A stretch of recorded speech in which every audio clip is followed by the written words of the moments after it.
right into it. The 76ers without Joel Embiid, who sat out due to a sore left foot, hosting the frisky Indiana Pacers. And as you would expect with Indiana and Sixers team without Joel Embiid, this was a very offensive game. Back and forth first half, nothing major happened. Both teams played great offense, shot really well from the field, and they were pretty tight heading into the half. Then in that second half, the third quarter belonged to the Sixers, won 31-23, shot 57% from the field, made 5 of 7 3-pointers. They were just better and hooping, and it looked like they were gonna cruise to victory. Were up about 10 heading into that fourth quarter, were up 10 for half of that fourth quarter, but then the Pacers just went on a run, tied it, even took the lead, then had a 4-point lead with about 40 seconds to go. They turned the ball over twice, and Buddy Hield got off a very tough shot at the end of that fourth quarter. So we were headed to overtime, and overtime was tight. Overtime was very tight with some back and forth baskets, but the Sixers were better, and the Sixers were up 1 with James Harden heading to the free throw line, and he missed both down the stretch in that overtime.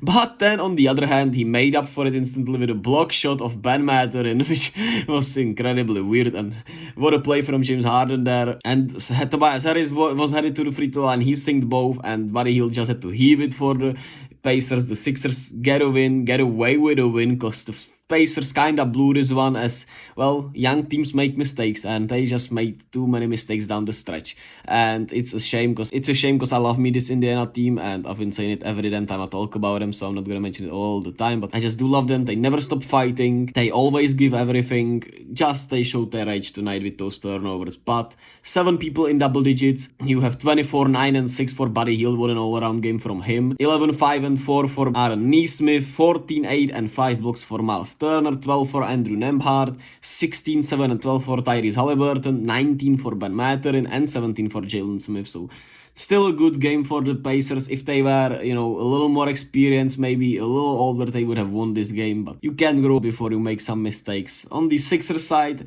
I was high on the Sixers getting the Anthony Melton before the season, and I think I have been so far proven really right, because he's been awesome and he's really stepped up, and they needed him to. He was awesome tonight. He was clutch. He was balling out, making big shots.